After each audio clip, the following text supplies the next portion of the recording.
Power is a peculiar concept. People like to believe that power is won by those who win the great battles, but no. It's a trick, a game, won by those who know how to pull the strings. The game makes you question who is in control of everything. Is it the king or someone else?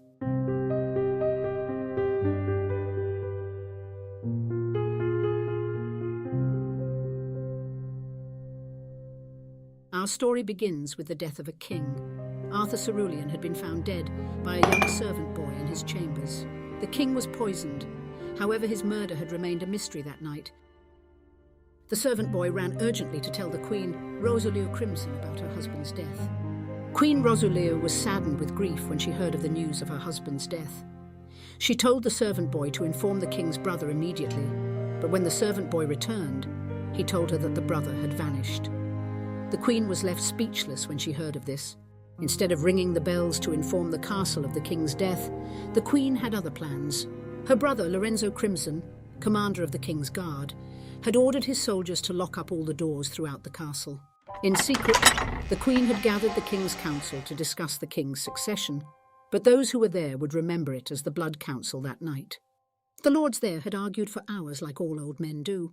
So Athena Sunstone, the Phoenix Princess of Sunfrey Peak, stepped in. She reminded the lords that the king has an heir, Aurora, his firstborn daughter. However, the lords had laughed and turned down her suggestion. Then Axel Grimm, the king's advisor, proposed that the king's bastard son, Archer, should succeed him. The king has always treated him as a prince. Samara Moonflower, princess of the Pink Sand Dunes, though some called her the Rouge Viper, had argued with the lords that Aurora is the eldest child and therefore should succeed him. Then Lord Ravenwood from the Azure Summit reminded her that a son comes before a daughter. But before he could finish his thought, Samara quickly grabbed her dagger and cut open his throat, instantly killing the poor fool and ending the debate.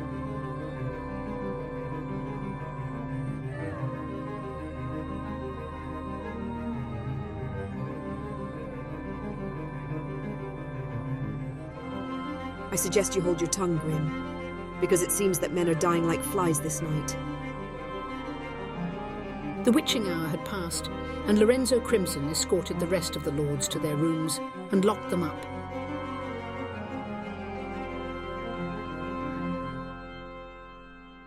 However, Rosaleo was still conflicted. Blood had dripped from her palms from digging her nails too hard into her skin. Athena then told her, "Waiting for luck is the fool's play." Then what do you suppose we do? It's simple, really. The other houses rely on dignity while we rely on ambition. We trap the rats by giving them the cheese. After some time had passed, Axel Grimm was able to escape that very morning. Lord Grimm had gone to inform Archer's mother, Fiona Amethyst, about the treachery that the Crimsons planned to do, and that they needed to strike now. Fiona then planned to ring the bells, but before she could do so, Athena came to inform her that arrangements had been made, and that the Crimsons were in custody. Do not take Athena's word. She's a traitor. Then Athena reassured them that she had paid the king's guards to arrest Lorenzo and Rosaleo Crimson. Fiona had smirked when she saw them.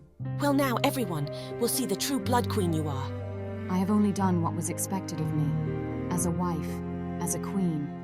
But I lost my honor when I became a mother. You killed my son, and justice only knows one currency: blood. Fiona was silent after that.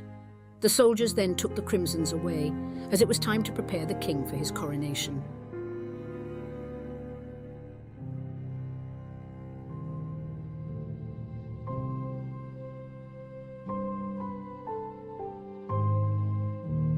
Society is like a piece of glass. There are those who intend to drop the piece of glass and watch society fall. And then there are those who try to save society by nearly cutting their hand from holding the piece of glass for too long. Something that people need to know is that a peaceful world is built off sacrifice.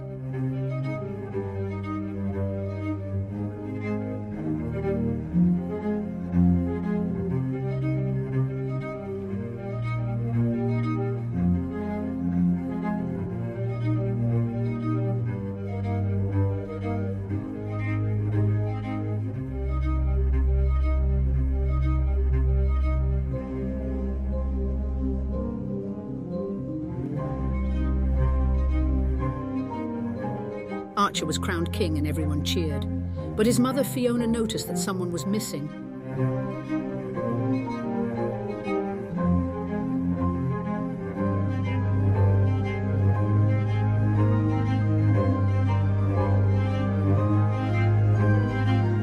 Athena Sunstone.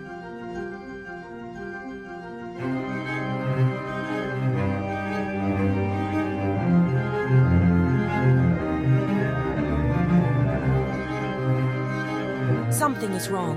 Athena, she is not here, neither the guards. Axel Grimm tried to reassure her that everything was fine. You don't understand. Athena understands this game. And I don't plan to be her pawn in it. We all need to leave now. Axel Grimm still ignored her concerns, so Fiona took her son and headed straight for the doors.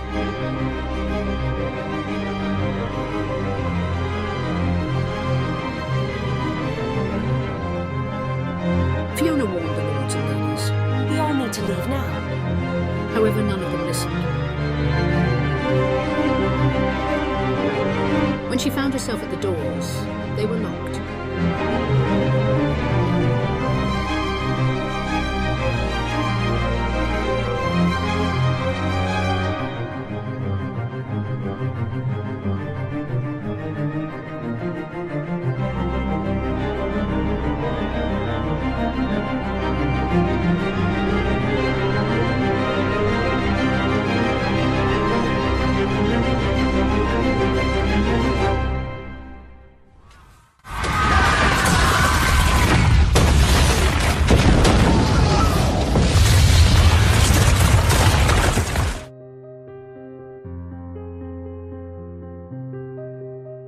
Sometimes the only way to win power is to not be the piece moved upon the board, but be the one who moves it. If a king won't seek justice, a queen will.